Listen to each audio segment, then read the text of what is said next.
Hola, ¿cómo estás hoy?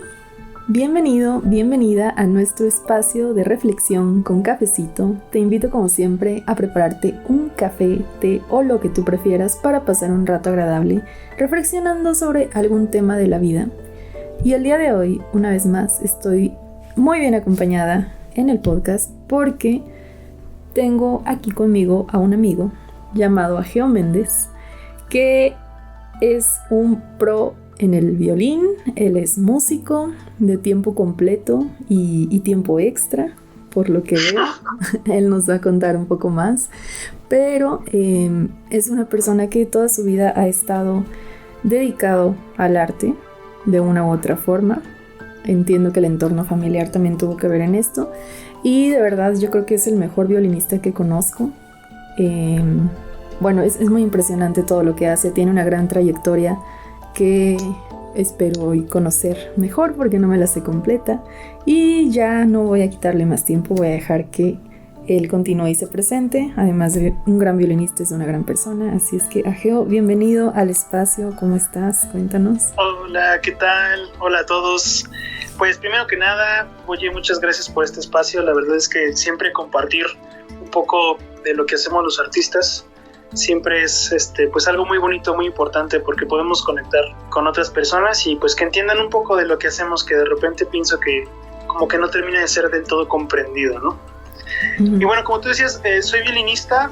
Actualmente soy segundo concertino de la Orquesta de Cámara de Bellas Artes.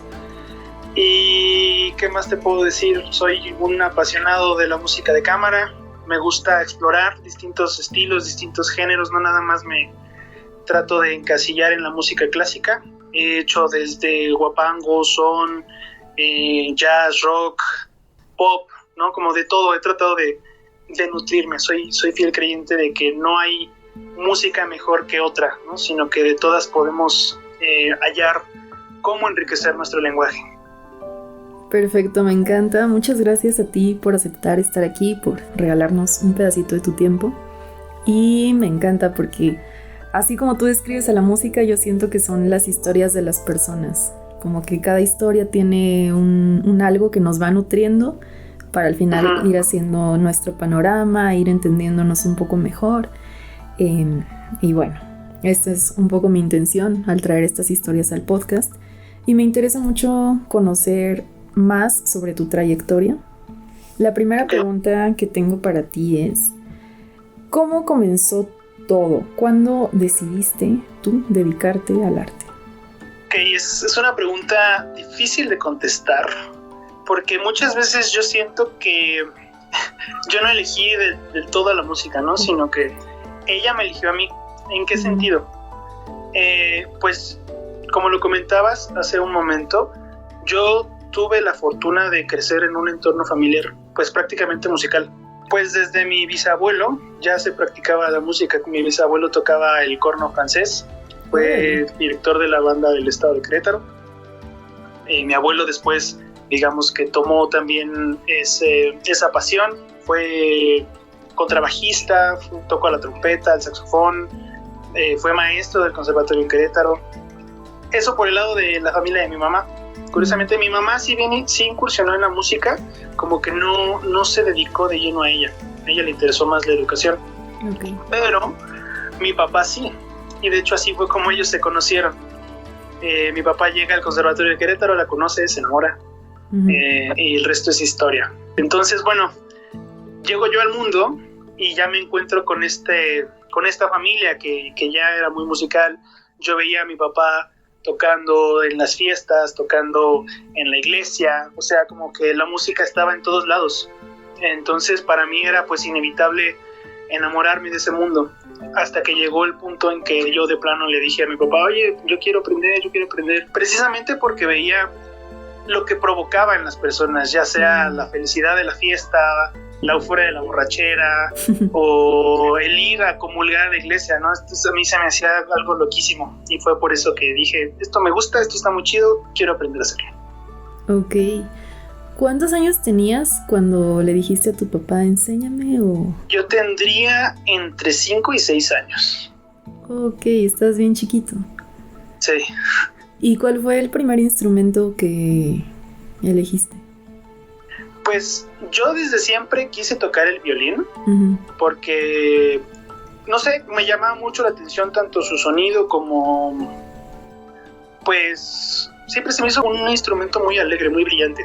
Uh-huh. Pero no sé si fue por cosas de dineros o qué, pero mi papá quiso que aprendiera primero con un acordeón. Y creo que tuvo que ver con que como que el primer experimento que tuve con la música, o que tuvo más bien mi papá conmigo y la música, fue que justo en estas fechas de Reyes, Uh-huh. bajo el arbolito apareció un acordeón de juguete. De hecho, 2 acordeones de juguete, uno para mí y uno para mi hermano, ¿no? A ver quién le entra primero. Uh-huh. Y pues a mí me encantó, o sea, me encantó el regalo. Mi mamá cuenta que yo me la pasaba horas, como tratando de sacar canciones, ¿no? Infantiles. Obviamente yo no sabía qué chingados. ¿Por serías? Sí. Ok. No entendía qué estaba haciendo. Uh-huh. Pero yo estaba muy metido en eso. Y como mi mamá vio eso, o sea, vio que yo estaba muy entrado en sacar rolitas, Uh-huh. pues le dijo a mi papá, oye, ya no seas ingrato, ya llévalo a clases o enséñale algo, ¿no?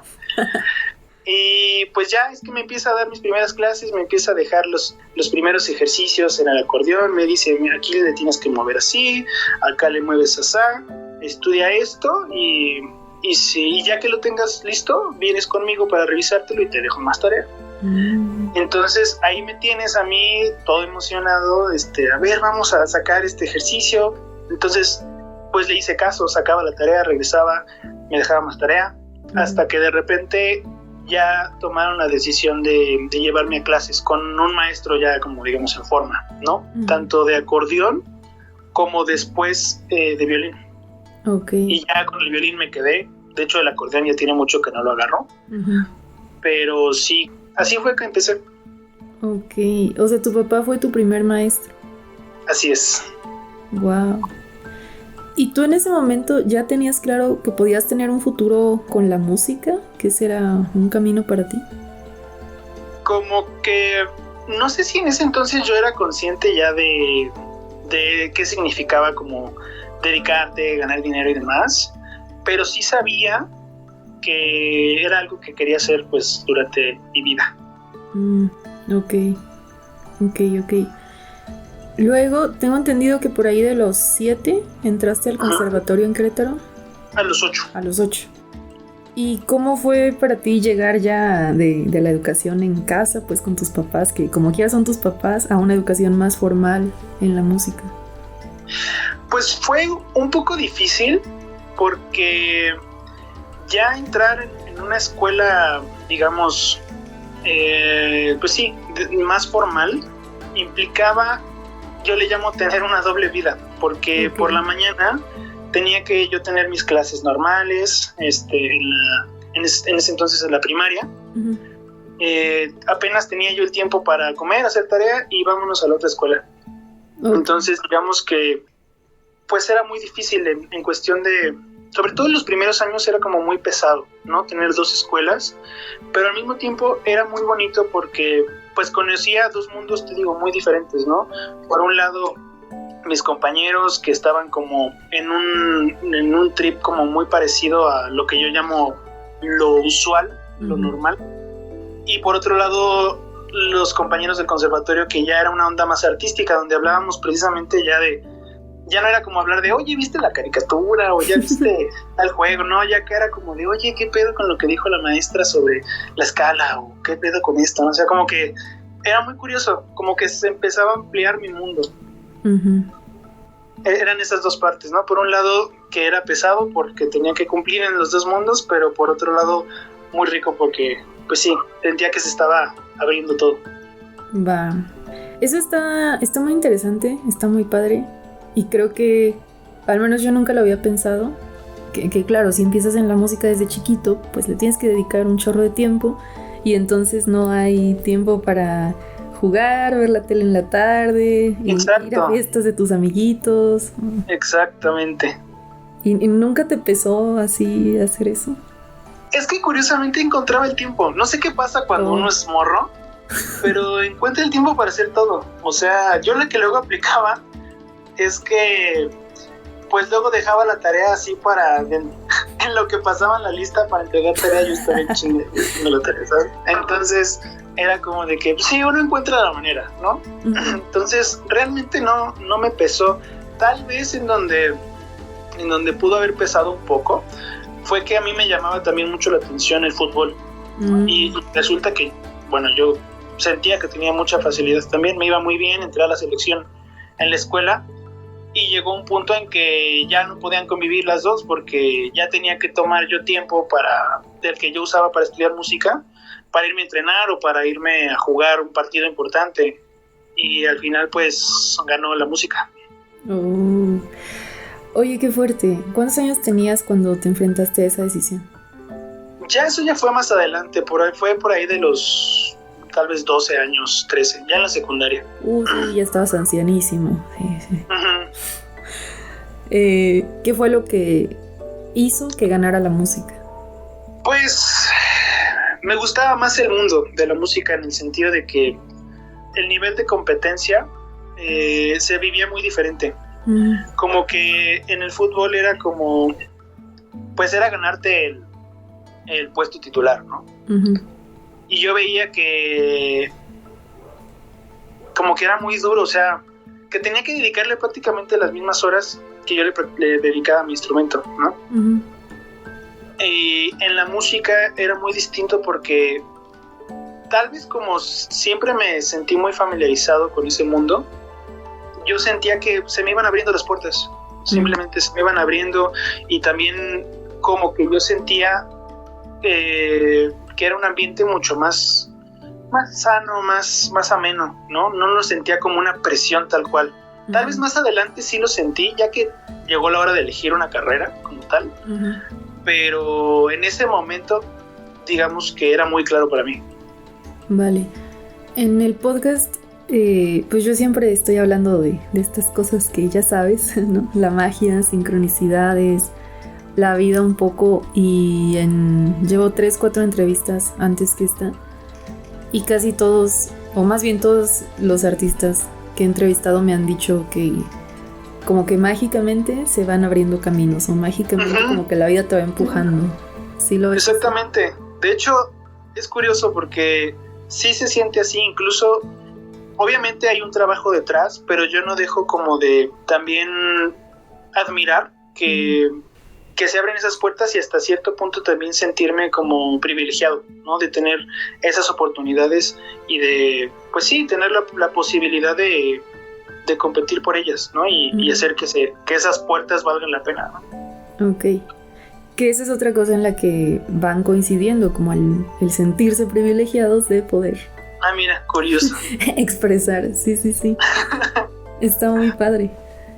Hay algo, a ver, yo no sé cómo es estudiar música, así no tengo ni idea, pero me imagino que no es como una escuela, como dices, normal, así de que las materias y repruebas algunas y pasas otras.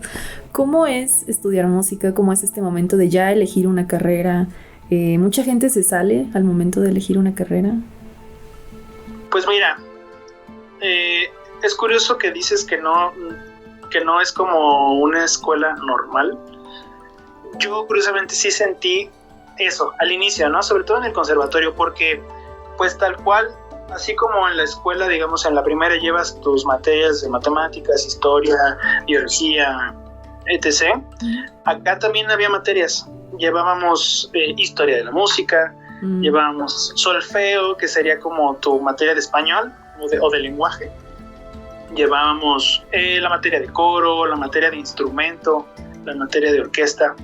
Entonces al principio yo sí sentí como que mucho paralelismo, ¿no? Sobre todo cuando estuve en Querétaro. Incluso hablando, por ejemplo, puntualmente de las clases de historia, a mí me servía mucho porque lo que yo veía en la secundaria, en historia, pasaba lo mismo en la música, nada más que tenía como dos visiones distintas, ¿no? Entonces eso era muy cool. Ya que entré a la carrera sí fue muy diferente. Sí fue muy diferente porque, a diferencia de otras carreras, por lo menos de lo que yo tengo entendido, como que todos tienen que seguir como un programa al mismo tiempo, ¿no? Digamos, en otras carreras, hasta donde yo tengo entendido.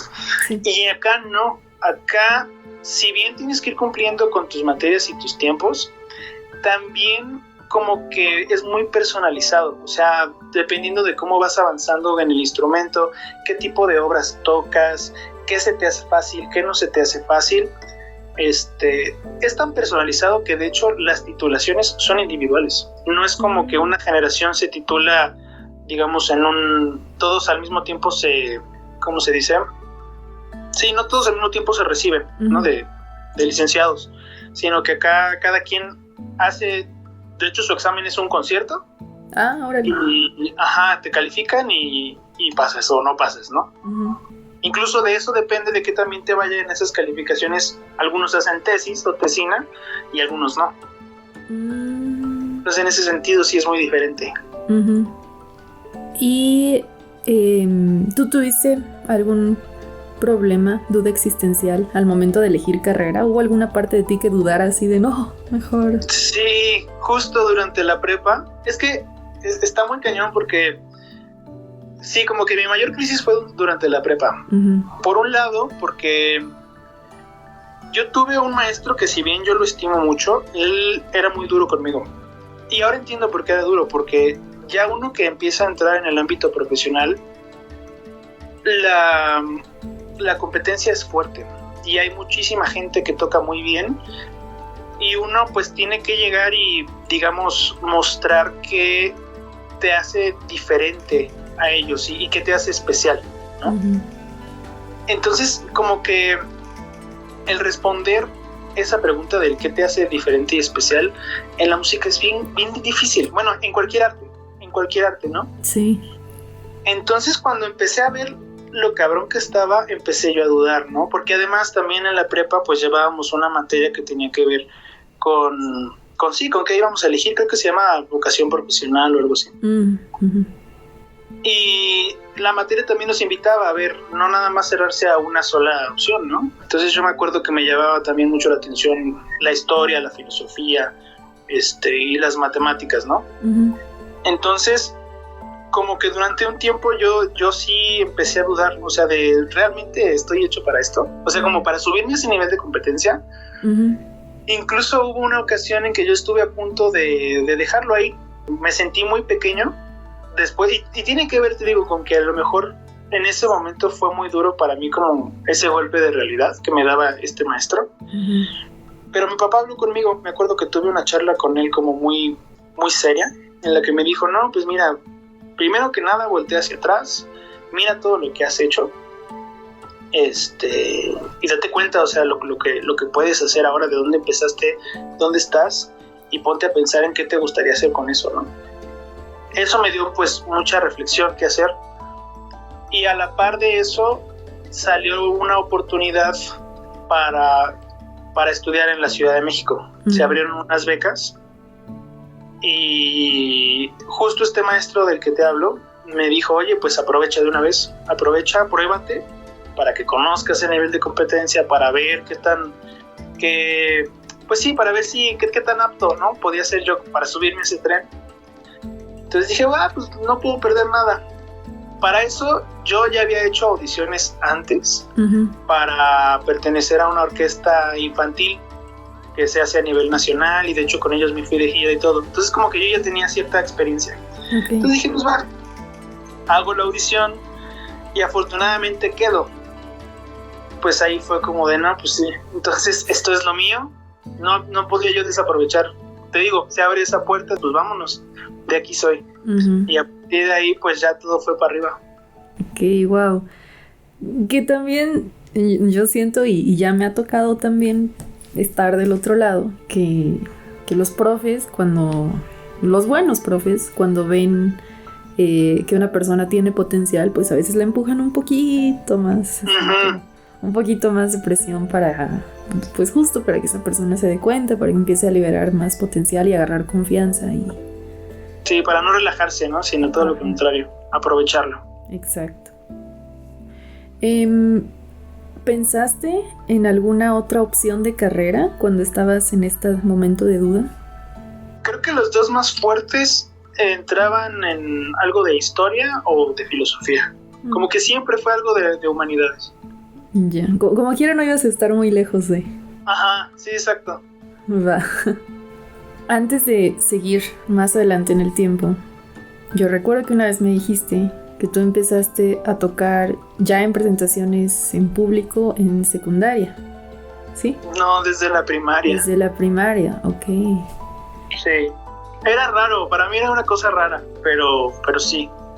O sea, no eran grandes presentaciones, digamos que antes de entrar al conservatorio, de morrito, como que pasaban cierta cantidad de meses que estabas estudiando y después tenías que mostrar justo como ese avance frente al público, porque es muy importante tener esa, digamos, esa experiencia, esa exposición, porque incluso ahorita que ya, digamos, llevo muchísimos años enfrentándome a un público, pues siempre está el factor del nervio. Entonces como que por eso es importante, ¿no? Como desde muy morrito, primero mostrando esos avances, luego en la primaria también mi papá, como que mi papá siempre buscaba tener esas exhibiciones en público, junto con mi hermano. Entonces también en la primaria toqué un par de veces, mi papá tenía el coro de la iglesia, entonces en la iglesia también tocábamos, y ya que entramos al conservatorio, pues esa exposición ante el público fue aún más fuerte, porque acá, además de presentar recitales de violín, que es pues mi instrumento principal, también teníamos que presentarnos con el coro, teníamos que presentarnos con la orquesta, entonces como que pues te llevabas una experiencia muy distinta, ¿no? Con cada una de las agrupaciones. ¿Y recuerdas así la primera vez que te presentaste ante un público? Sí, pues fue en una casa de la cultura en Querétaro y toqué una canción infantil, no recuerdo cómo se llamaba, de un método que se llama Suzuki. Es un método muy bonito porque de lo que trata ese método es justo que los niños vean el aprender la música como un juego, entonces lo disfrutas y lo vives como desde esa experiencia. Ok. ¿Y te acuerdas de la sensación? ¿Si te dio nervios o...? Al principio era extraño, no me daban nervios, pero mi sensación era como de que la incomodidad de que te están poniendo tanta atención. ¿Sabes? Como que no estaba acostumbrado a que la gente guardara silencio y que te estuvieran viendo. Entonces era muy extraño. Después ya dije, bueno, ya está bien, pues es que están viendo lo que estoy haciendo y les interesa, ¿no? Y está chido. Y ya después, no sé en qué punto se convirtieron en nervio. Tal vez cuando fui consciente de lo feo que se siente cometer errores, tal vez enfrente de una audiencia. Y cuando también empieza uno a ver que hay gente que pues muy mala onda que te va a criticar, ¿no? Okay. Como que a raíz de ahí surge el nervio. Ya, que eso te iba a preguntar, ¿te acostumbras a la sensación de estar tú ahí? Porque, a ver, ya he ido yo a tus conciertos, he tenido el privilegio de estar ahí y tú estás hasta adelante, solito, o sea, no estás solito, está la orquesta, pero todos están sentados, tú estás parado cuando eres solista. ¿No sigues sintiendo así como cierta tensión de que todo el mundo te está viendo? Sí la hay. Sí te acostumbras. Si bien nunca se va ese nervio, a mí lo que me ha ayudado mucho es como la forma de ver lo que uno está haciendo en el escenario, ¿no? A mí, yo siento que hay dos caminos en la música. Bueno, como para decirlo de una manera muy, muy fácil y general, ¿no? Sí. Por un lado está la banda que lo hace para mostrar su habilidad y para presumir lo que puede hacer, ¿sabes? Como su capacidad técnica. Y por otro lado, que es el camino que a mí me gusta más, es, a ver, me estoy encerrando horas para mejorar mi técnica y toda mi lenguaje musical, si se puede decir de esa forma, no para presumir, sino para compartirle al público, ¿no? Para compartírselo, para conectarlos con el trip que yo quiero comunicarles, ¿no? Al final, pues es una forma de expresión y comunicación con tu mundo, para mí, el arte. Uh-huh.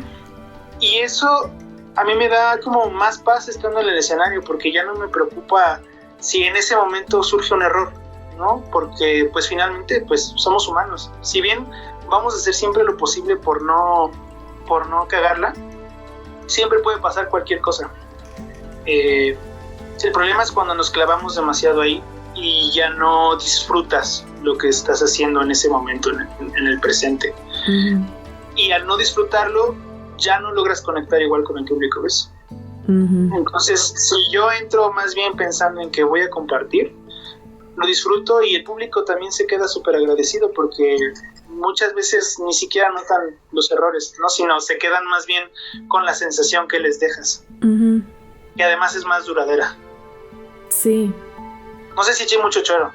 No, está perfecto. Es lo que me interesa, como el ver la mente detrás de, porque claro, uno como espectador ve ciertas cosas, pero no sabemos realmente qué es lo que está pasando no solo en la mente, sino en todo el organismo del artista. Sí, ahorita que te escuchaba me dio curiosidad.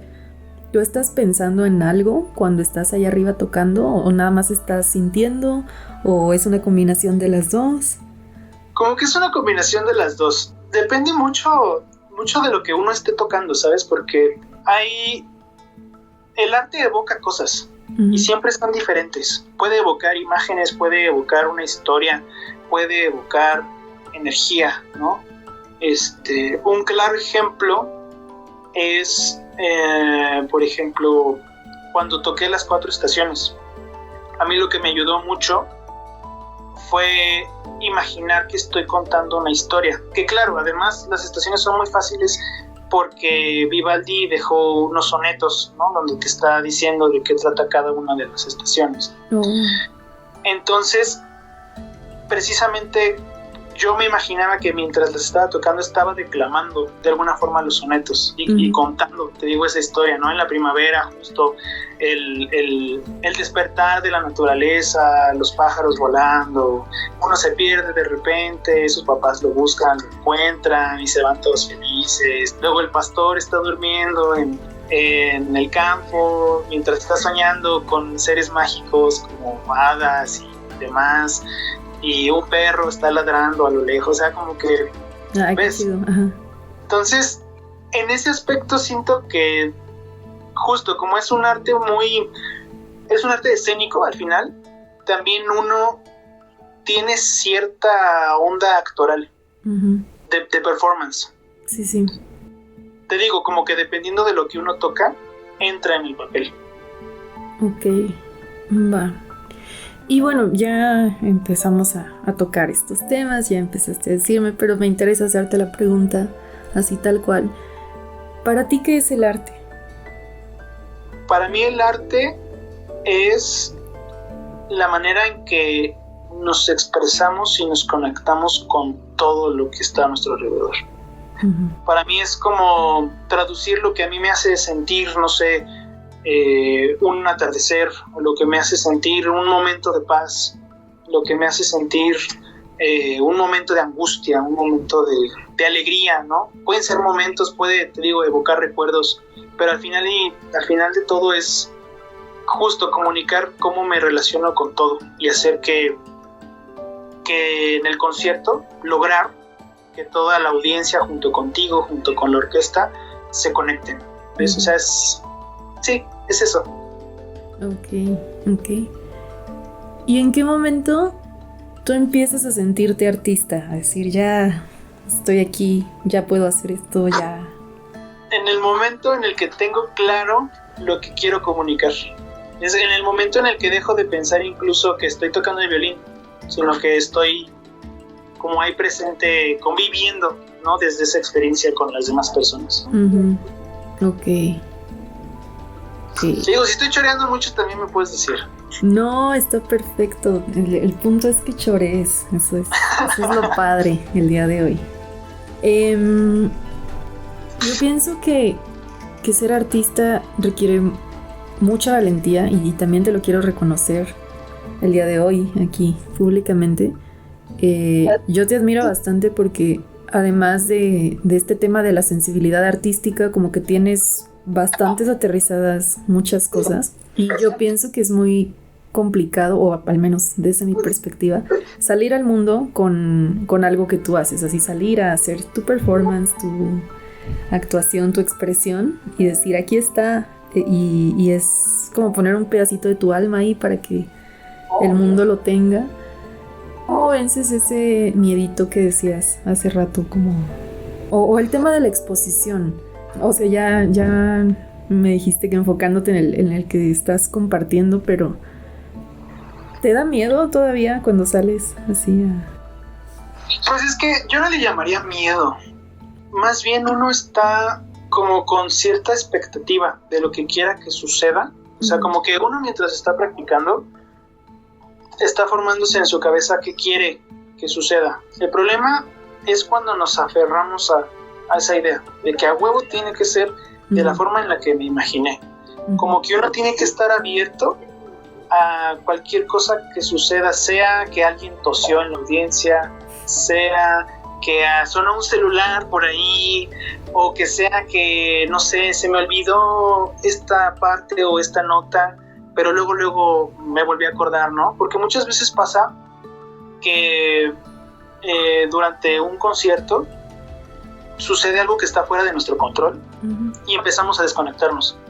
Precisamente por ese miedo o por decir, chale, ya la cagué, no sirvo para nada. Entonces como que tu cabeza se empieza a llenar de pensamientos que tienen que ver con todo menos con la música.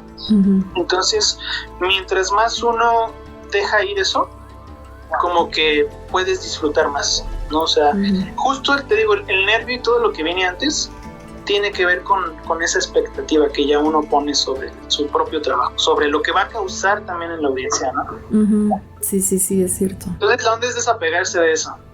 Acá bien zen. Lo que pasa es que sí, o sea, a mí también me ha ayudado mucho esta onda de la meditación, ¿sabes? Y como vivir el momento presente, alejarte de los pensamientos intrusivos que están todo el tiempo ahí, sino más bien estar muy concentrado en lo que está sucediendo en ese momento. Y hablando del tema, ¿te acuerdas la primera vez que te equivocaste así? Por supuesto. Es curioso porque es de lo que más se acuerda uno. ¿Sí? Eso es horrible.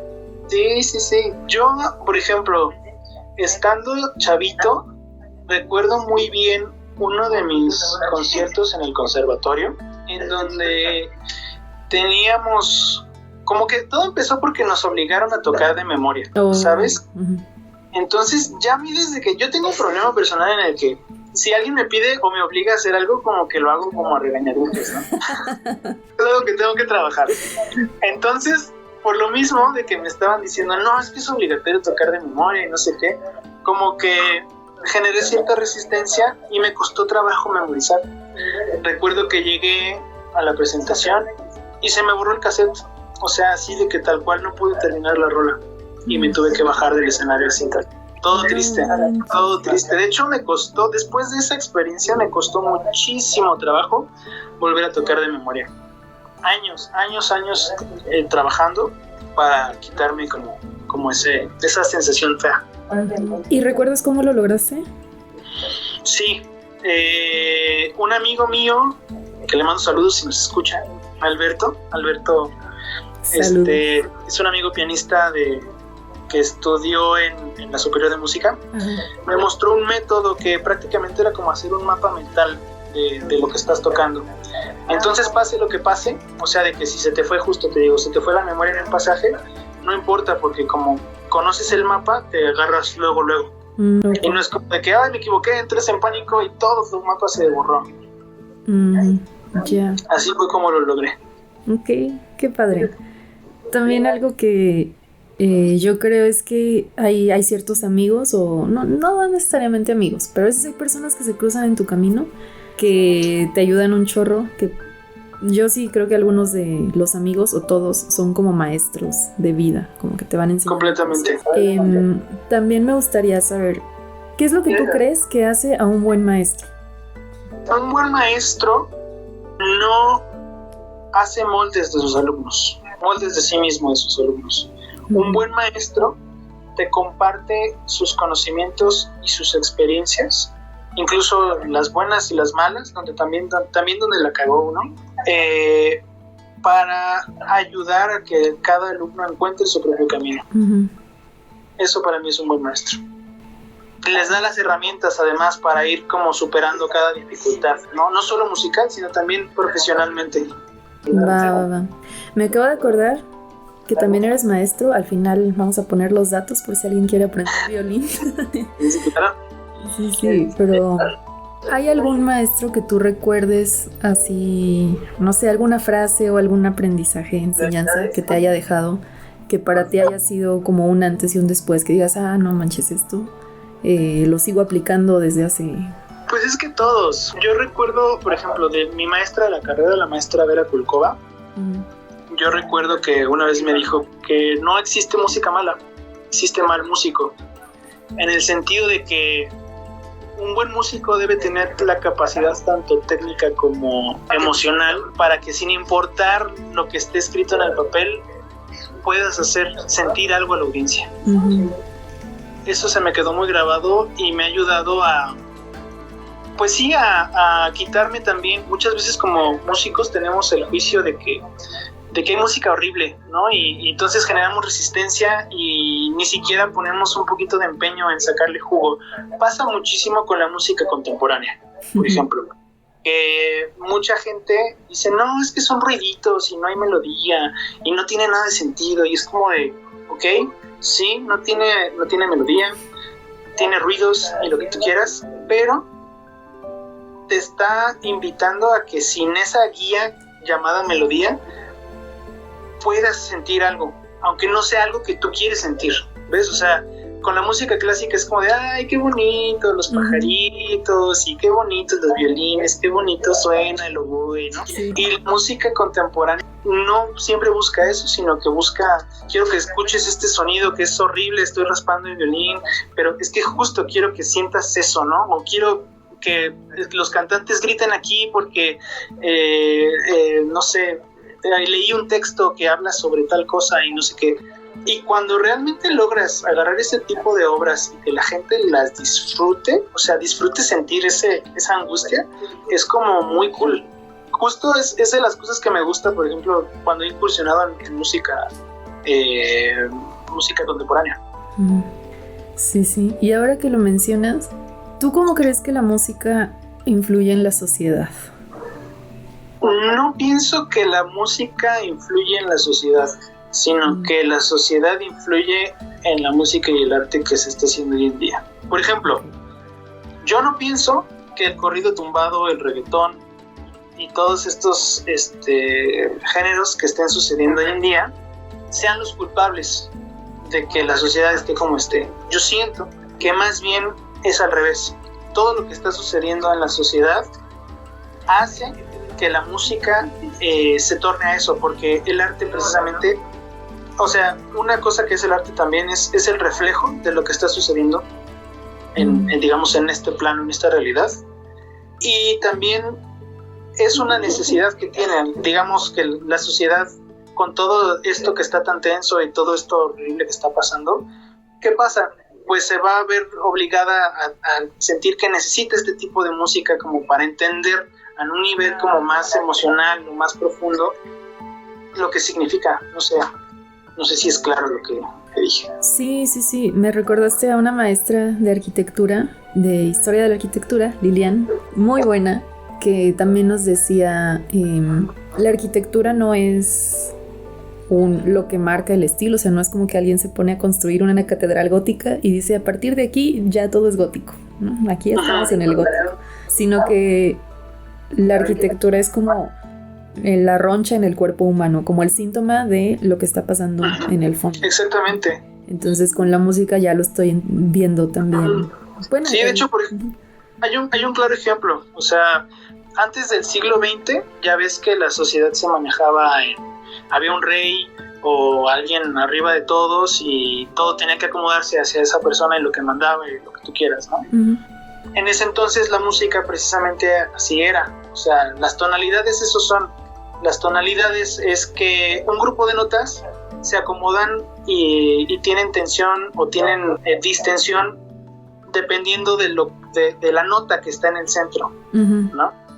Cuando llega el siglo XX, llegó un compositor que se llama Schoenberg, y a él se le ocurre decir, no, todas las músicas tienen el mismo peso tonal, y crea algo que se llama dodecafonismo o serialismo, en donde justo buscaba que todos los individuos, en este caso las notas, tuvieran la misma importancia.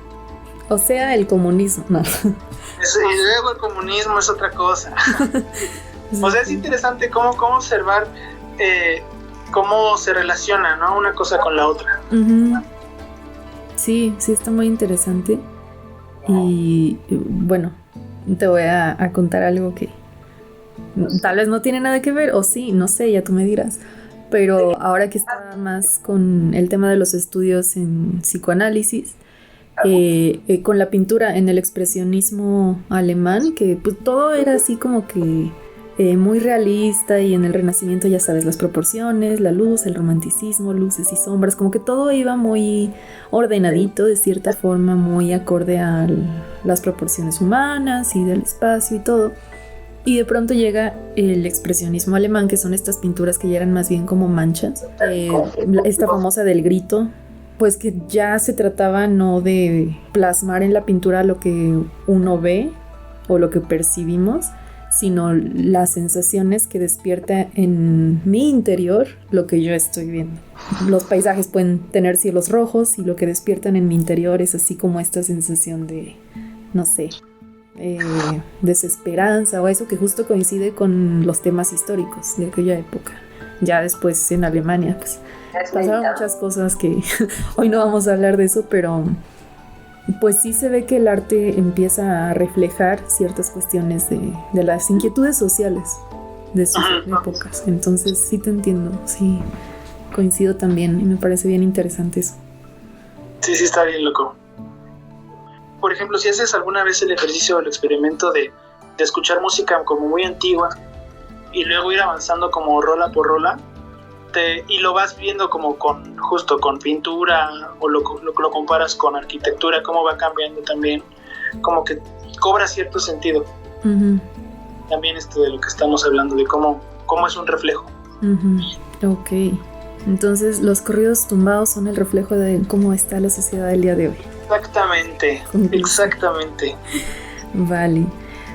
Hoy hemos hablado de muchas cosas padres del tema de la música, del arte. Para ti, ¿qué es lo mejor de ser artista, de dedicarte a esto? Poder conectar con la gente,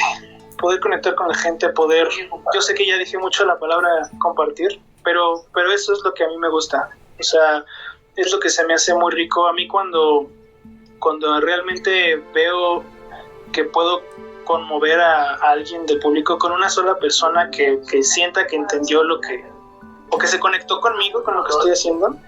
Para mí eso es súper importante, sobre todo porque siento que estamos en una época en donde creemos que todos estamos muy conectados por las redes sociales y demás, pero muchas veces más bien parece que crean división y crean desconexión, porque cada quien en su teléfono tiene un mundo distinto, ¿no? Por esta onda del algoritmo que cada quien tiene. O sea, cada quien vive su propia realidad. No es como que estemos conectados, y en un concierto es muy distinto porque todos estamos ahí escuchando lo mismo, y si nos dejamos sentir, todos estamos completamente conectados, aunque cada quien sienta cosas diferentes dependiendo de qué tanto conoce de la obra y demás, ¿no? Pero para mí es lo más rico y lo más hermoso que tiene no solo la música, sino el arte. Ok. Y ya para contrastarlo, ¿cuál dirías que es la peor parte de ser músico? Ok, la peor parte es la competencia tóxica, porque es muy enfermizo que a fuerza como que quieran comparar a un artista con otro, ¿sabes? Como que esta tendencia que ha habido muchas veces, no solo en la música, sino en varias cuestiones, es no, pues que yo soy team tal, o que yo soy team tal. Y es como de, güey, a ver, los dos son chidos, cada uno tiene sus cosas chidas, ¿por qué no admirar lo de ambos y ya? Y lo mismo sucede en el arte, ¿no? O sea, Y lo malo es que en la música se da muchísimo. O sea, yo lo viví mucho en la escuela, con varios maestros, ¿no? Que todo el tiempo era comparado. Es así como de, no, es que deberías tocar como este cuate, porque no sé qué. O es que tú no te puedes dedicar a la música porque no estás tocando como él. Y es como de, güey, o sea, espérate, somos personas distintas, ¿no? Somos personas distintas con distintos intereses, más allá de que si uno tiene más habilidades que el otro, ¿no? Al final el artista, te digo, no es alguien que tenga que demostrar una habilidad, sino más bien la capacidad que tiene de conectar sus emociones con el lenguaje musical y de compartirlas hacia el mundo, para mí. ¿Tú dirías que es difícil ser artista? Sí, es difícil. Porque desconectarse, te digo, como de esta parte de primero desconectarse de estarse comparando es muy difícil. Desconectarse del qué van a decir por cómo toqué, o del qué van a decir por desde cómo salgo vestido al escenario, o desde cómo camino, o sea, como que desconectarte de tener miedo de ser auténtico es muy difícil. Y eso es lo difícil de ser artista. Además de que de desconectarte está la otra parte, de lograr conectar, o sea, a través de esa autenticidad lograr conectar con quien va a escucharte o a ver tu obra, es también otra de las partes complicadas. Está curioso que ahora que lo dices, yo considerando mi experiencia, siento que eso es lo difícil de ser humano. Como sí, claro. Salir sin miedo a ser auténtico y conectarte genuinamente con las otras personas, ¿no? Aprender a relacionarte sin... Pues es que es raro porque de alguna forma es como quitándote otras partes humanas, que no es quitarlas, sino aprender a convivir con los miedos, con las comparaciones, porque eso lo hace nuestra mente a veces en automático. Pues es que creo que hasta cierto punto también es equilibrarlas, ¿no? Porque no todo es bueno del todo, ni todo es malo del todo, ¿no? Es más bien saber y equilibrar lo que nos ayuda a relacionarnos, ¿no? En este mundo tan ajetreado. Sí, tan loquillo. Pues sí, coincido. A ver, tengo 2 preguntas en mente que se van como hacia líneas diferentes. Pero vamos a empezar por acá. ¿Tú crees que cualquier persona puede ser artista? Sí puede. ¿Qué se necesita para que una persona se convierta en un artista? Disciplina. Se necesita saber entender para qué lo quiere hacer, o sea, para qué lo quiere usar, y estar dispuesto a enfrentar con valor los retos que se vengan, de cualquier tipo, sea económico, sea emocional, sea físico, o sea, eso, básicamente. Ok. Has hablado sobre el saber o tener claro para qué se hace esto. En tu caso... Pues es que todas son válidas. O sea, la onda es que la encuentres y que vayas en esa línea, ¿no? Porque, por ejemplo, hay quien es artista para ganar dinero. Hay quien es artista para expresar algo. Hay quien es artista por hobby. También se vale por hobby, no tener otra intención u otro interés. O sea, puede haber mil respuestas. Lo importante es responderla y estar a gusto con ella. Y si no estás a gusto con ella, buscar otra, ¿sabes? Como que también no pienso que solo hay una respuesta con la que te tengas que casar, sino que es algo que también va evolucionando tanto con tu quehacer artístico como con lo que uno va aprendiendo, ¿eh? Eso, o sea, como que uno está en constante evolución. Y estar abierto a eso también. Ok. ¿Ha habido algún momento en el que te sorprendas de ti mismo, como de no reconocerte, de que de pronto digas, órale, no sabía que podía hacer eso? O al revés, como, órale, estoy tocando bien mal y... Yo pensaba que era súper bueno. Sí, bueno, es que uno se topa con muchas experiencias. He estado en ambos. Me pasó, por ejemplo, hace poquito, bueno, relativamente poco, hace un año más o menos, hice esta audición que en la primera vuelta no la gané, pero sí, o sea, como que me quedó la sensación de wow, o sea, cómo cambia la percepción de uno, ¿no? O sea, según yo venía tocando bien, según yo venía haciendo bien las cosas, pero el golpe de realidad como que llega y te obliga a trabajar, ¿no? Esa es otra cosa que hace mucho el arte, que te da esos golpes para decirte, a ver, ¿te quieres quedar aquí o quieres seguir creciendo, no? Y ya uno decide qué hacer. En este caso, pues yo dije, no, ni madres, no me voy a dejar, vamos a estudiar. Afortunadamente tuve una segunda oportunidad, y en la segunda oportunidad, pues me fue bien, gané la audición, y no solo gané la audición, yo mismo fui notando cómo el empeño y las horas de estudio hicieron que de repente yo me sentaba ya a tocar, veía la partitura y sentía incluso que mis manos se movían solitas sin necesidad como de pensarlo tanto. Era como de wow, o sea, esto de estudiar sí funciona. ¿Quién lo diría? ¿Quién lo diría? Sí, tienes razón. Wow. Y hablando ya un poco más de tu proceso, más o menos ¿cuánto tiempo pasas practicando o estudiando al día, a la semana, o como lo quieras decir? Depende. Yo soy partidario de que no hay que estudiar tantas horas, por lo menos no, digamos, con el instrumento, porque el desgaste tanto físico como mental es fuerte.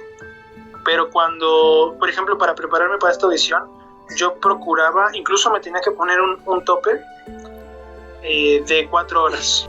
4 horas, porque ya más allá de eso, ya ni tus manos ni tu cabeza te dan. O sea, claro que estudiar no significa también nada más con el instrumento. Uno también, yo lo que hacía era complementarlo como con analizar la partitura o aprender más sobre las obras, sobre el compositor, y eso pues me ayudaba, o me ayudó, mejor dicho, a tener más herramientas para que en la siguiente sesión de estudio ya yo entender el porqué de ciertas cosas, ¿no? Así de por qué este compositor escribió el pasaje así, y ya como investigando sobre la rola, era como de, es que quiere dar la sensación de viento, porque está hablando de un bosque, entonces voy a buscar ese timbre, o aquí es que está hablando de 2 enamorados, entonces tengo que tocar muy apasionado, ¿ves? O sea, que no es que tanto trabajo físico haya, sino cómo aprovechas también esos momentos como de voy a llamar ocio.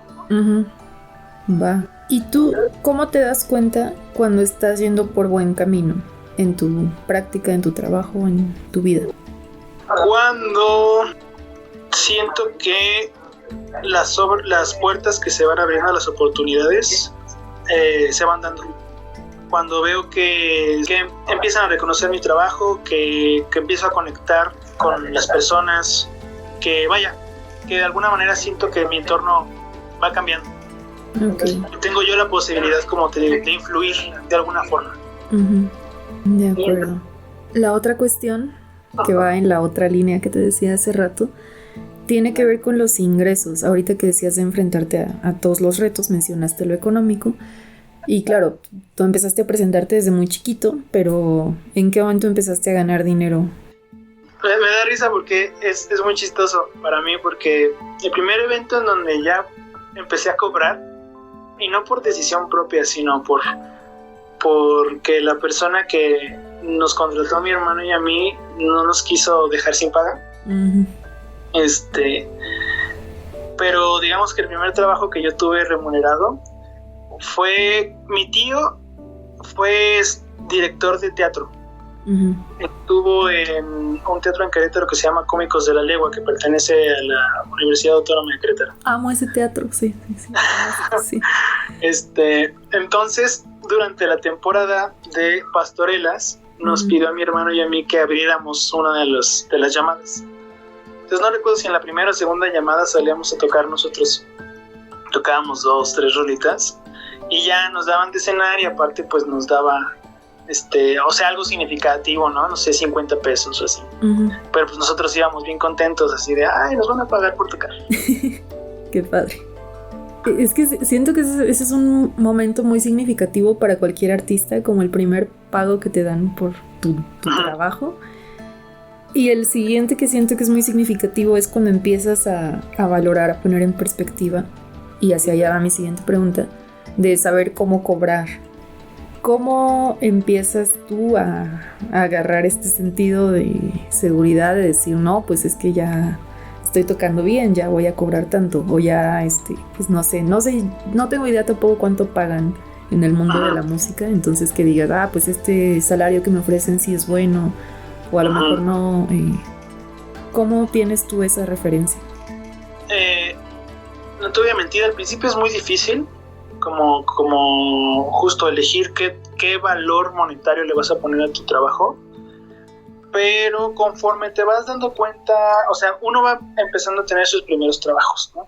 Donde obviamente vas a aceptar lo que te den, de alguna forma, pero conforme te empiezas a dar cuenta y te empiezan a invitar a mejores trabajos, mejores pagados, y te empiezas también tú a dar cuenta como de la trayectoria que ya estás formando, o sea, ya dices, no, pues es que ya di conciertos con tal orquesta, ya toqué tales obras, ya he tocado en tales lugares, o sea, como que empiezas a entender que ya puedes poner como cierto caché, ¿no? a tu chamba. Uh-huh. También depende del trabajo que se vaya a hacer y para las personas que vaya a ser, ¿no? Si también te lo pide un compa, ¿no? Y te dice, oye, pues hazme paro, no sé, es para cumpleaños de mi mamá, lo que sea, ¿no? Yo lo que luego aplico es como de, mira, si quieres yo como regalo, pues no te cobro, pero pues mis compañeros te cobran tanto, ¿no? No sé, lo que sea. O igual dando clases, a mí me ha pasado que yo tengo como una tarifa, pero llega un estudiante que me dice, no, pero es que ahorita no tengo mucho dinero y no sé qué. Le digo, no pasa nada, dame lo que puedas darme. Y ya, o sea, uh-huh. Son muchos los factores. Uh-huh. Sí. Y en ese mismo camino, ¿tu primer trabajo fue en la Sinfónica de Bellas Artes? No, mi primer trabajo, o sea, es que depende a qué te refieres con mi primer trabajo. A ver, cuéntame tú, ¿cuál crees que es tu primer trabajo? Es que el primer trabajo que tuve en la vida, ajá, pues ese es el que te conté. Sí. Ese que te conté con mi tío. Ajá. De ahí, yo creo que fue el ser mariachi un rato. Duré muy poquito siendo mariachi, pero fue un trabajo. Uh-huh. De ahí estuve becado mucho tiempo y de repente pues iba a algo que le llamamos nuestros huesos, ¿no? Que es como ir a tocar una boda, ir a tocar unos 15 años o así, ¿no? Uh-huh. Y ya luego, después de muchos huesos, ya fue que entré a la Orquesta de Cámara de Bellas Artes, que ya digamos es un empleo que ya tiene un sueldo fijo, ya tiene uh-huh. prestaciones y demás, ¿no? Sí, creo que a eso me refería como el primer trabajo formal dentro de... Porque es que también como artista yo siento que la mayoría es informal, es como lo más común. Para mí lo que me parece como importante de tenerte aquí hoy es que tú eres un artista con un empleo formal, declarado en el SAT, con prestaciones, con todas esas cosas que todos los artistas anhelamos en la vida. Entonces, ¿cómo llegó a ti esa oportunidad o cómo la buscaste? ¿Cómo entraste ahí? Pues mira, es un poco lo que hablábamos hace ratito. Yo me considero privilegiado porque justo cuando me titulé se abrió una plaza de violín en esa orquesta, así tal cual. Entonces pues yo venía calientito, así de que venía estudiando macizo, ¿no? Uh-huh. Entonces sale la audición, la preparo y afortunadamente entré. Claro. Además de que pues va a sonar mamón, pero yo cumplía con el perfil porque yo estudié en una escuela en donde nos forman de manera que tú estés listo para hacer una audición.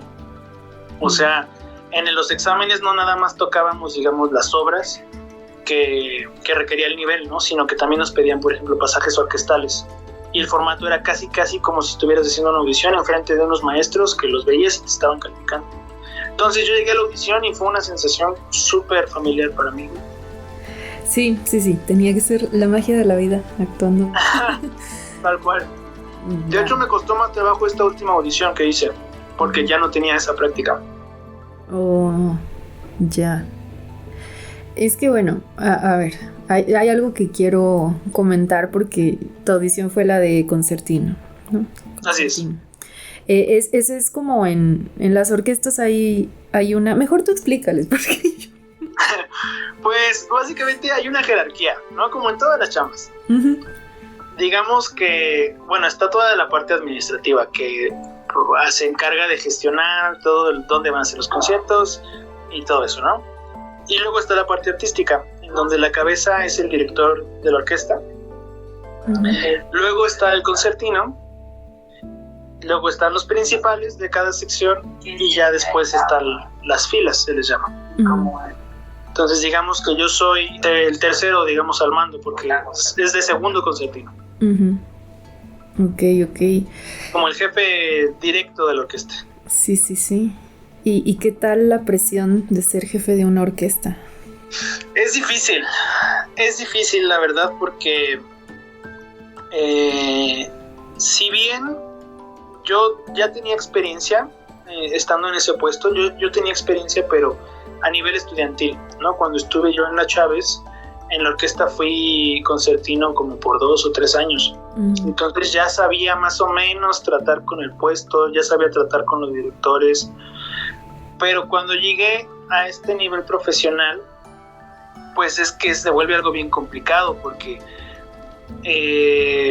pues yo digamos que llego con 30 años y con 5 años de pertenecer a la orquesta. Entonces imagínate que llega alguien con esas características a decirle a un señor que lleva en la orquesta 30 años y que lleva tocando toda su vida, y que este chamaco te tenga que decir cómo tocar.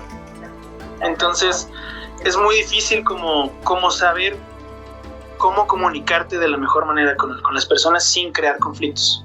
Uh-huh. Y cuando se crean conflictos también cómo resolverlos, ¿no? Porque sí me tocó un par de situaciones uh-huh. que afortunadamente ya pudimos resolver, pero como que sí noté esa gran diferencia, ¿no? Y esa responsabilidad también, porque igual a nivel estudiantil, digamos que se tocaba un programa, o más bien 2 programas al mes, y además me iba rotando con otros compañeros, uh-huh. y aquí, como fue mi periodo de prueba además, era un programa a la semana, un programa diferente, y no había posibilidad de rotación porque era mi periodo de prueba.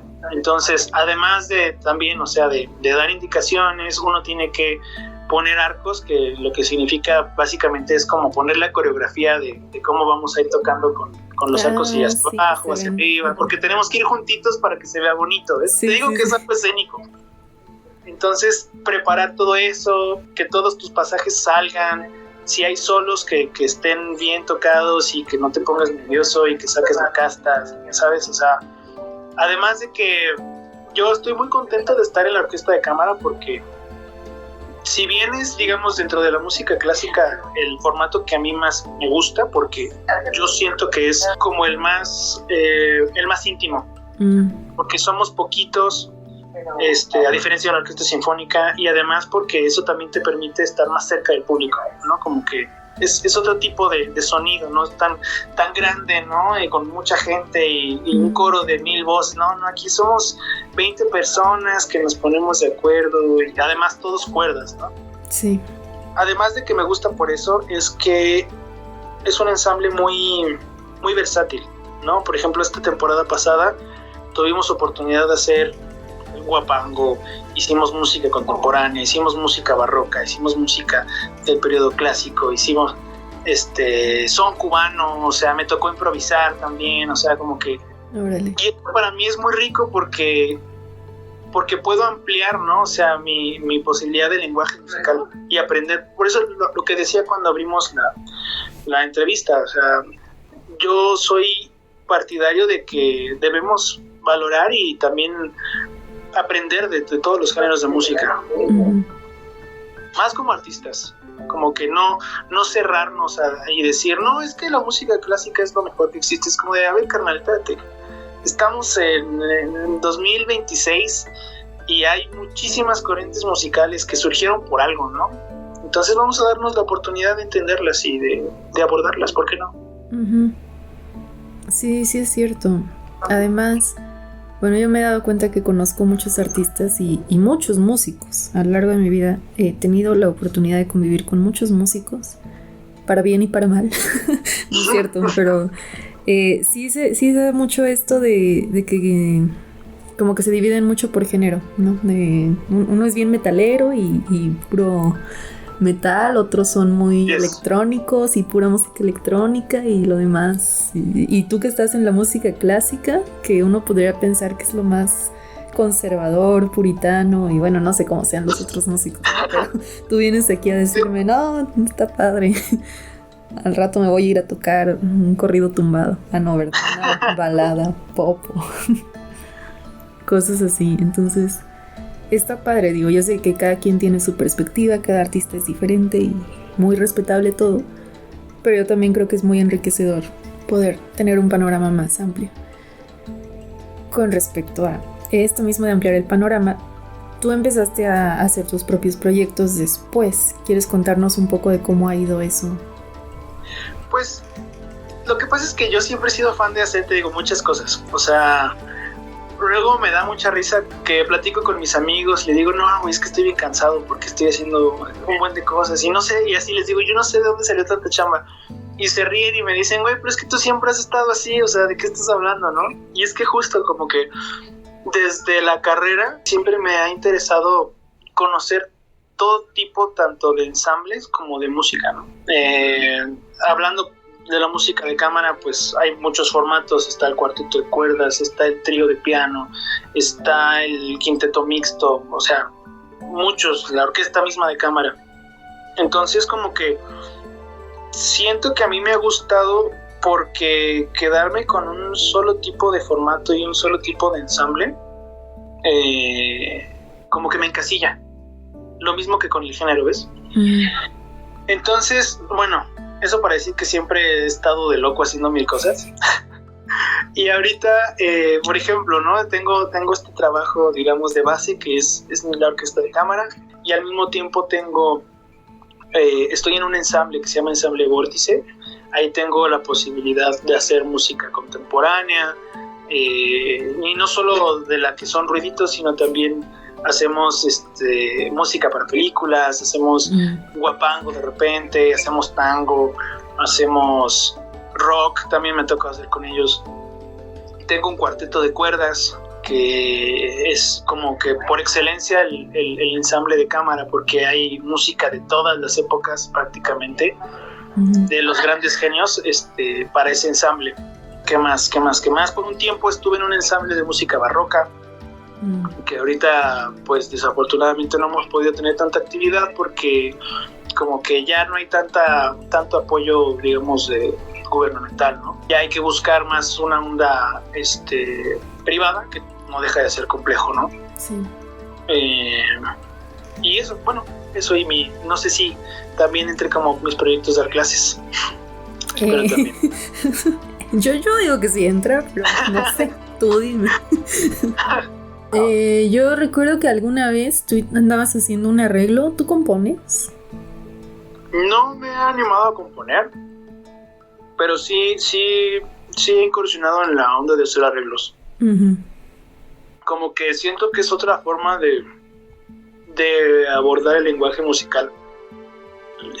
Empecé como más, voy a llamar formalmente, durante la pandemia. Okay. Porque prácticamente fue una necesidad, porque pues no podía ayudar conciertos, no podía hacer nada, ¿sabes? Entonces como músico para mí fue muy frustrante, porque yo estudiaba, si bien, o sea, sí trataba de seguir como motivado y disciplinado, pero llegaba un punto en que uno tenía una crisis existencial de decir, güey, pero es que ¿por qué lo estoy haciendo, no? Uh-huh. Si no puedo tocar frente a la gente, si no puedo lograr esa conexión que yo necesito como artista. Uh-huh. Entonces dije, a ver, voy a tratar de hacer música de otra forma.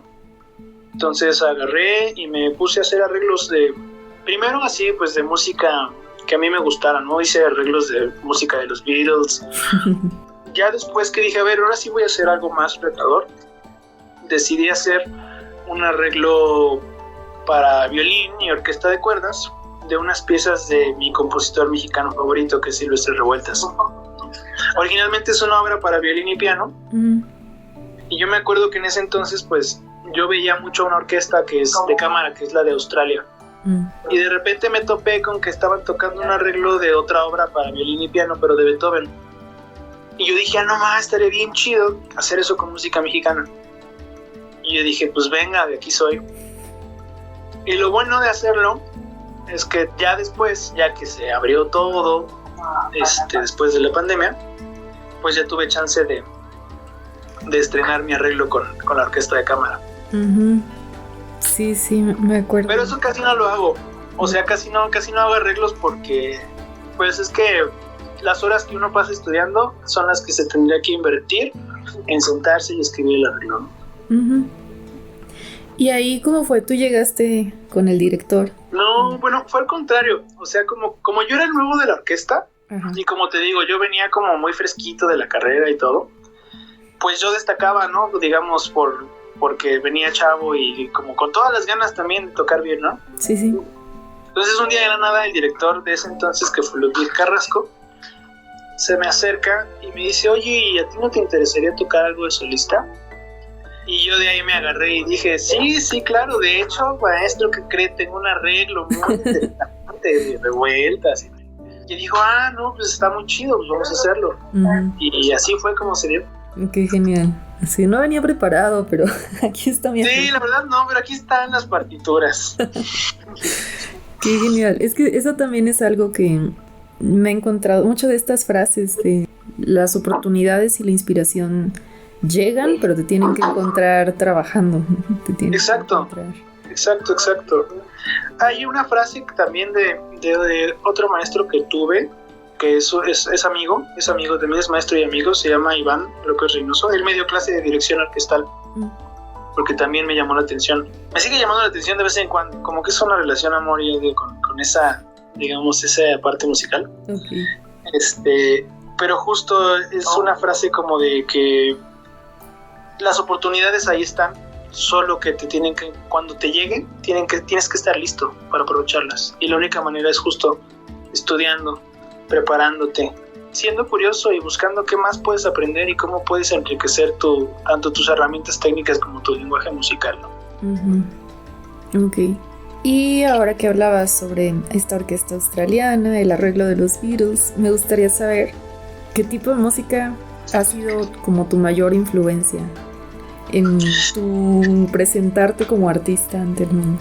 Es una pregunta un poco complicada, porque como que yo siempre me he considerado rockero, pero también me he cachado como, no sé si lo comenté, creo que no, mi papá es mariachi, entonces no puedo evitar como tener también esta influencia, sobre todo cuando abordo música que va hacia el barroco. Por ejemplo, hablando otra vez de las 4 estaciones, cuando me tocó hacerlas, a mí me gustaba de repente hacer este juego que tiene la música mexicana del 3 contra 2, que tiene el guapango, el ta ta ta ta ta ta ta ta ta ta pa pa ta ta ta ta pa, y lo añadí a Vivaldi y fue muy interesante. La gente se queda como de ¿qué pedo?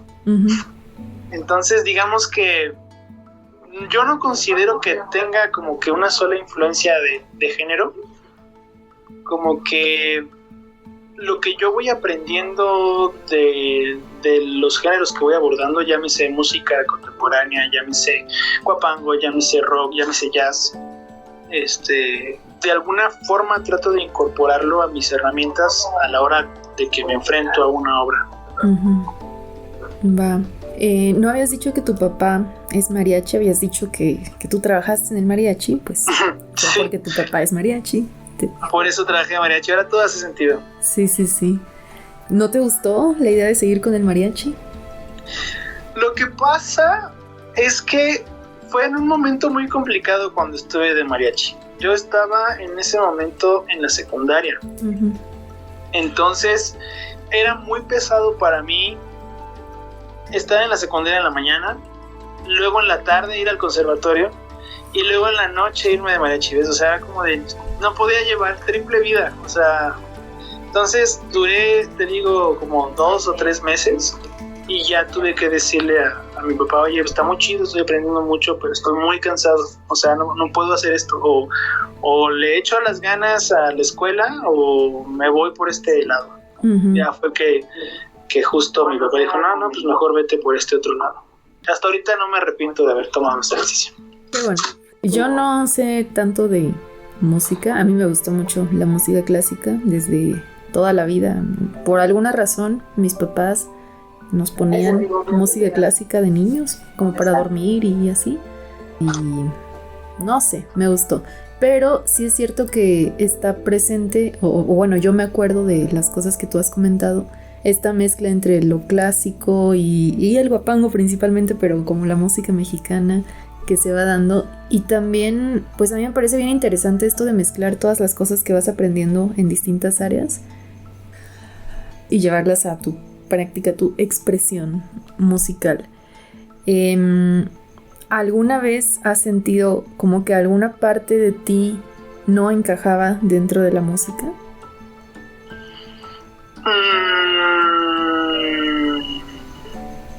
Creo que no. Sí, no.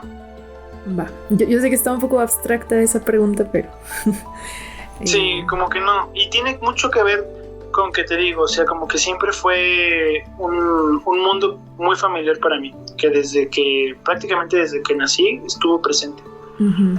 Entonces, pues sí, en este momento no puedo encontrar como que algún momento donde yo me haya sentido fuera de. Vale. ¿Tú crees que si hubieras nacido en otras circunstancias, tal vez no tan cercanas a la música, igual hubieras buscado por acá? Es difícil decirlo. Es muy difícil.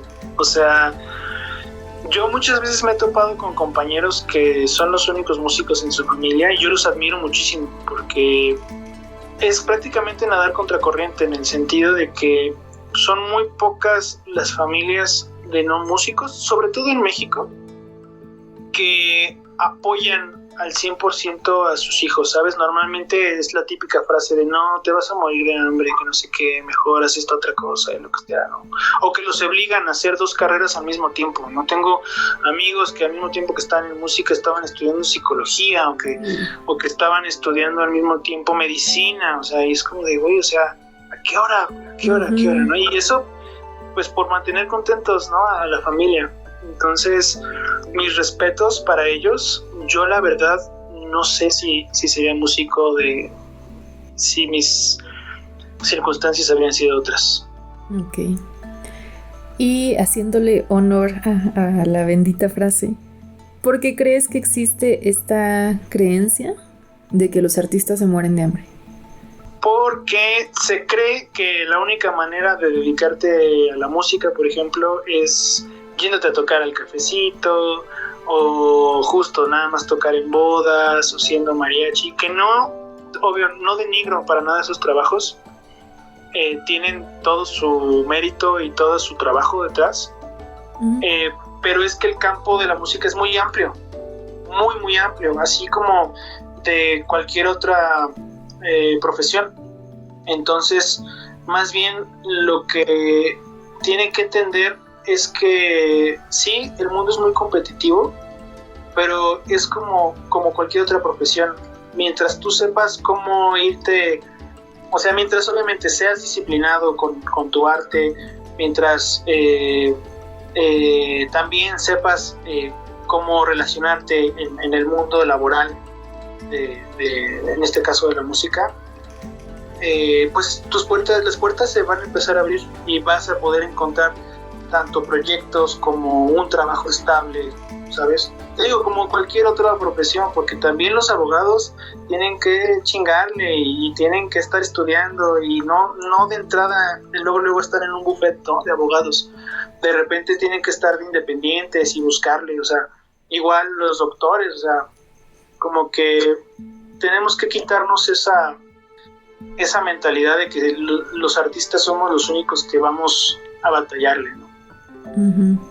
De hecho, sí, hace rato que hablaba sobre este reto de ser jefe, pues sonaba como a cualquier jefe de cualquier trabajo godín. Exactamente, sí, es que es igual, uh-huh. Es igual, simplemente son distintas visiones del mundo, uh-huh. Desde el arte o desde la medicina, desde el derecho.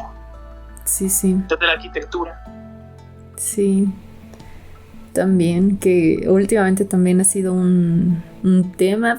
Ya sabes que yo me la paso en mis trips mentales, pero pues siento que hay más gente sabiendo cosas y dedicándose, voy a decir entre comillas, exitosamente al mundo de la arquitectura, dentro de los que no estudian arquitectura. Órale.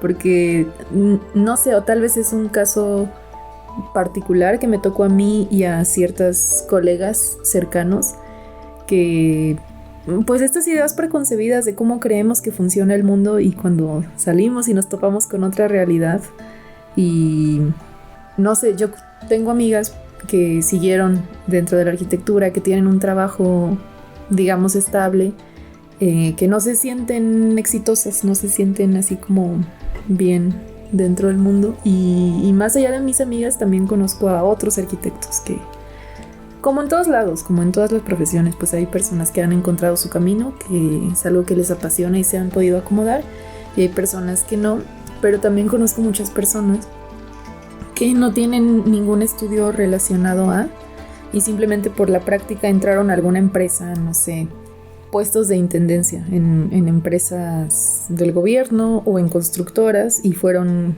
como subiendo en el escalafón, como le dicen, y de pronto llegaron a un punto en el que ya habían aprendido de la práctica lo suficiente como para salir y poner su constructora, y entonces esas personas se consideran más, o sea, estoy hablando mucho de la autopercepción, ¿no? Como que se consideran más exitosas, pero bueno, eso puede haber otra persona que sea arquitecta de otro contexto que te diga como, no es cierto, ¿qué onda? Porque pues sí, es que depende mucho del camino que vaya tomando cada persona, ¿no? Sí. O sea, porque dentro de la música, como yo me la imaginaría, es como justo el chavito que le gusta la música y se encuentra con un mariachi o con un norteño y les pide aprender, ¿no? Y le enseñan, y de repente de que le enseñan le empiezan a invitar a tocadas, y de invitar a tocadas ya toca muy bien y se mete a un mariachi o a un grupo, llámese mariachi, llámese banda, llámese... Digo eso porque siento que sucede más en esos ámbitos, ¿no? Uh-huh. Y de repente ya se metió a un grupo que ya está de gira, y por otro lado el músico académico es como de yo estoy todavía aquí en el salón tratando de solfear, y, o sea, lo entiendo. Uh-huh. Simplemente creo que son caminos bien personales, ¿no? Sí, y me encanta porque ahorita que lo mencionas, más o menos así es la historia de otro amigo que ya subí la entrevista, que se llama Hokai. Bueno, no sí, es su nombre, sí, pero tú... Sí.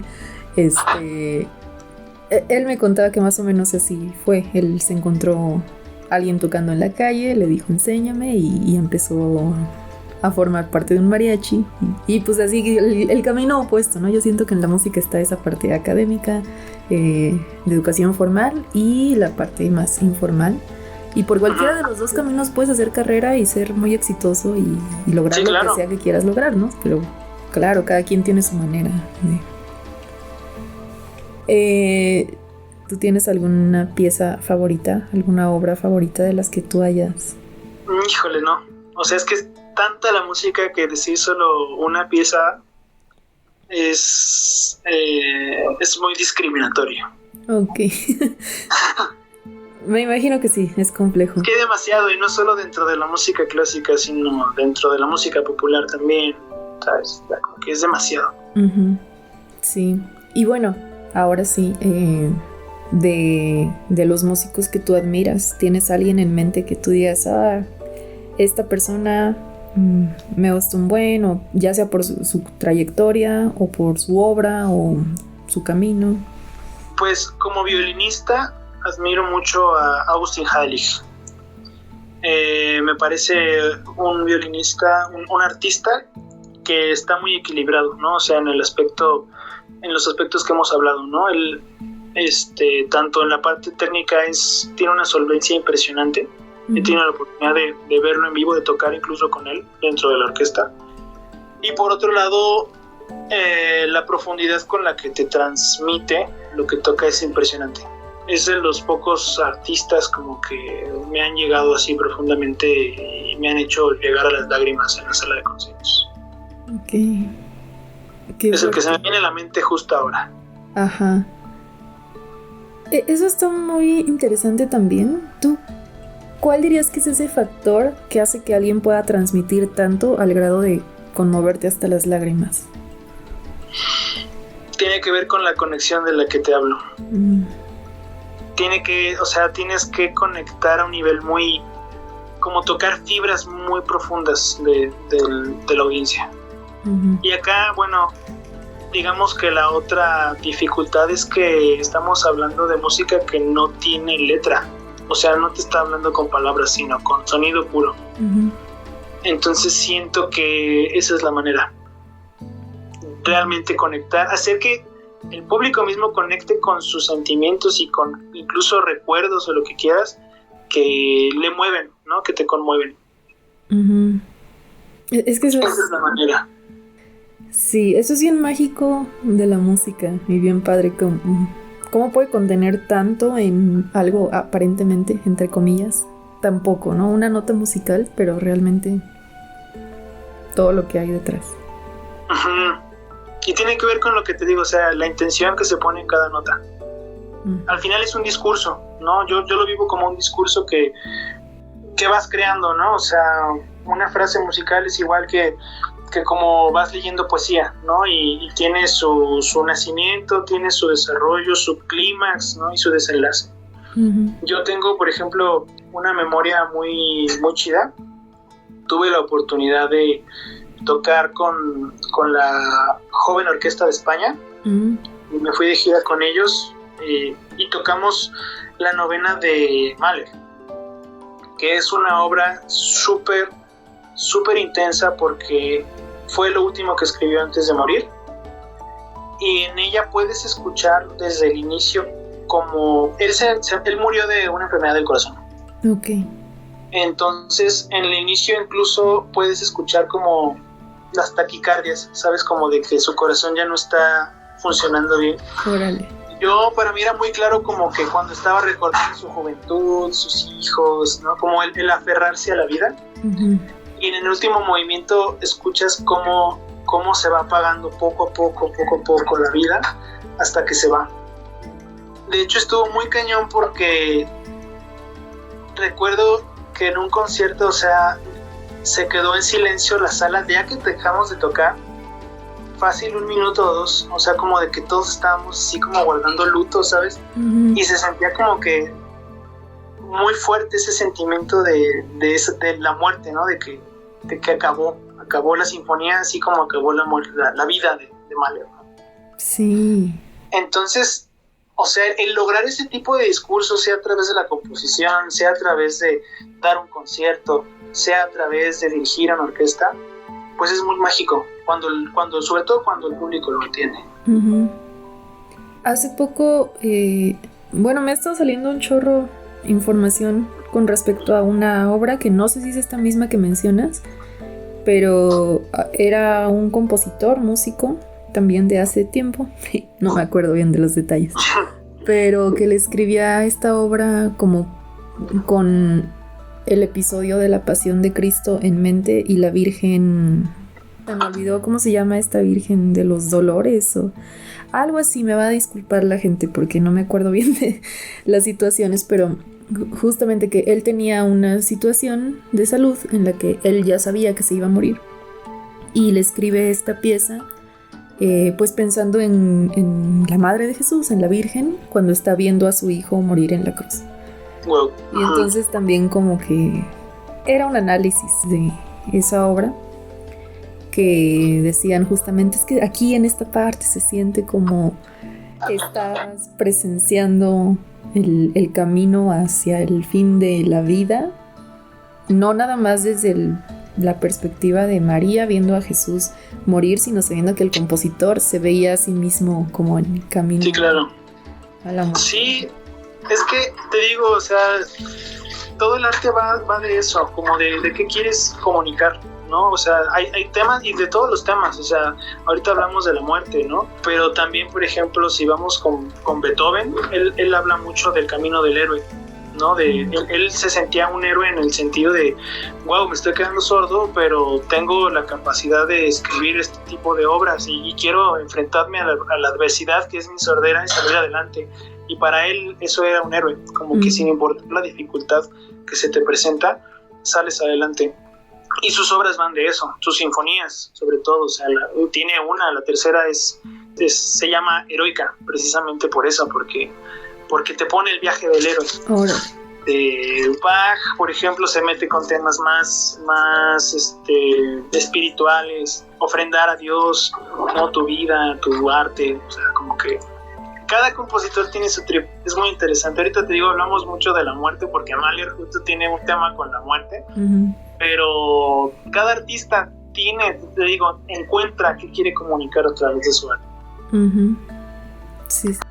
Al estar tan cerca toda tu vida de la música y pues ya conviviendo con otras personas que no somos músicos, ¿tú crees que la música ha cambiado tu percepción sobre estos temas existenciales, la vida, la muerte, el ser, el existir?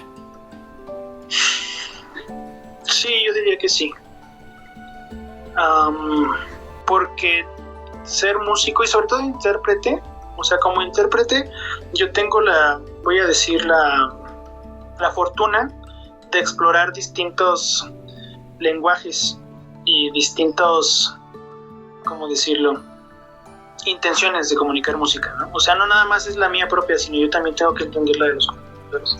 Entonces, a mí me permite ver la vida desde esas distintas perspectivas. No solamente conozco mi perspectiva de la muerte, por ejemplo, también conozco lo de Mahler, si escucho el Requiem de Mozart es otra perspectiva de la muerte, si escucho o si toco el Requiem de Fauré es otra perspectiva, ¿sabes? Como que... Y es curioso porque cuando estoy yo muy clavado estudiando una obra, como que todo mi mundo está ahí, ¿no? No sé, okay. Por ejemplo, yo lo hice como broma alguna vez, en la orquesta tocamos el cuarteto de Ravel. Y me acuerdo que subí una historia muy chistosa en donde decía, ok, entramos en modo francés, ¿no? Y es que para mí era como, o sea, sí fue una broma, pero es que realmente yo estaba tocando esas rolas y era como que no podía yo evitar como de el vino francés, el queso, ¿sabes? Como eso, tratar de ponerlo en música, ¿sabes? De alguna manera llevar al público a través de la música, vivir esas sensaciones, esos sabores. Sí. Es muy curioso. Pero para eso te digo, como que yo tenía que también dejarme como invadir por ese mundo. Sí. Eso también, pues creo que el hecho de que un artista pueda tocar tan profundamente a otras personas tiene que ver con que también hay algo más que toca al artista profundamente y te lleva como por ese camino, ¿no? Pues ya nos acercamos hacia el final de esta entrevista. Tengo 2 preguntas más en mente. Échale. La primera es, ¿qué consejo le darías a alguien que quiera empezar en el mundo de la música? Así en general. Atrévanse, si realmente les gusta, si realmente les llama la atención, entren, o sea lo que sea, si quieren aprender a componer, si quieren aprender a cantar, si quieren aprender a tocar un instrumento, entrenle, olvídense de que si van a ser buenos o no, simplemente anímense y ábranse a la posibilidad de aprender un nuevo lenguaje, y solito el lenguaje les va a decir que pues sí, qué puertas pueden abrirse para ustedes. La onda es entrarle. A veces no necesariamente tenemos que dedicarnos, o sea, yo soy partidario de que la música también pueda ser un hobby, ¿sabes? Que no necesariamente tengas que ser un artista profesional, porque como hobby, o sea, además de que aprendes, digamos, a cantar, a tocar un instrumento, lo que sea, el día que vayas a un concierto, lo vas a vivir de una manera bien distinta, porque vas a entender muchísimas más cosas. Se te abre tu mundo. Igual, si vas a un museo, o sea, tu mundo va a cambiar. La manera en que te relacionas con el mundo va a cambiar, y eso es algo mágico. Sí, coincido 100%. En que es algo mágico y bueno, que también se atrevan, sí, también en eso. Y ya mi última pregunta es, si tuvieras una existencia en un universo paralelo en el cual no fueras músico, no fuera tu actividad principal o tu ocupación, ¿a qué crees que te dedicarías? Difícil. Yo creo que tendría que ver con algo tal vez de la educación. Algo con la educación. Vaya, como que ahorita que he dado clases y así, me late la onda de inspirar y motivar, ¿no?, a las personas. Como también como forma de cambiar el mundo. Ay, qué padre. Está bonito. Pero bueno, ahora sí, pues cuéntanos en dónde te podemos encontrar en redes sociales, irte siguiendo la pista, o si alguien quiere ir por ahí a algún concierto a presenciar la magia del maestro Ageo. Claro, pues yo estoy en Instagram como Ageo Méndez, me pueden ahí encontrar sin problema. Normalmente ahí subo las presentaciones de mis proyectos, sobre todo de los proyectos personales que tengo. También a veces subo lo de la orquesta, pero normalmente eso se lo dejo a la orquesta. Entonces, si quieren saber sobre la orquesta donde yo toco, también busquen en Instagram a la Orquesta de Cámara de Bellas Artes. Empezamos temporada en febrero, por si se quieren animar. Están muy chidos, la neta, los conciertos. Y pues nada, eso. Vale, igual por acá lo voy a poner en la descripción para que sea más sencillo que te encuentren. Y pues te quiero agradecer un montón por todo lo que nos has compartido hoy. Yo siento que es muy valioso todas estas perspectivas, todo el material, el ver lo que hay detrás del músico, lo que hay detrás de tu mente, de tu percepción al momento de llevar esto a cabo. A mí me parece súper interesante. Yo no sé otras personas, pero al menos por mi parte yo te agradezco demasiado. Gracias a ti. La verdad es que tener un espacio en donde podamos como abrirnos y dejar que la gente nos vea más allá del escenario es muy valioso, porque muchas veces el escenario se siente como un muro que nos separa, cuando tendría que ser lo contrario, ¿no? Entonces, gracias. Con gusto, con mucho gusto. Y para ti que me estás escuchando a través de alguna plataforma, un aparato de reproducción o algún medio digital, gracias por acompañarnos el día de hoy. Espero que esta entrevista te haya inspirado y te haya gustado y te haya nutrido tanto como a mí. Y como siempre, te mando un abrazo grande y nos vemos a la que sigue. Bye.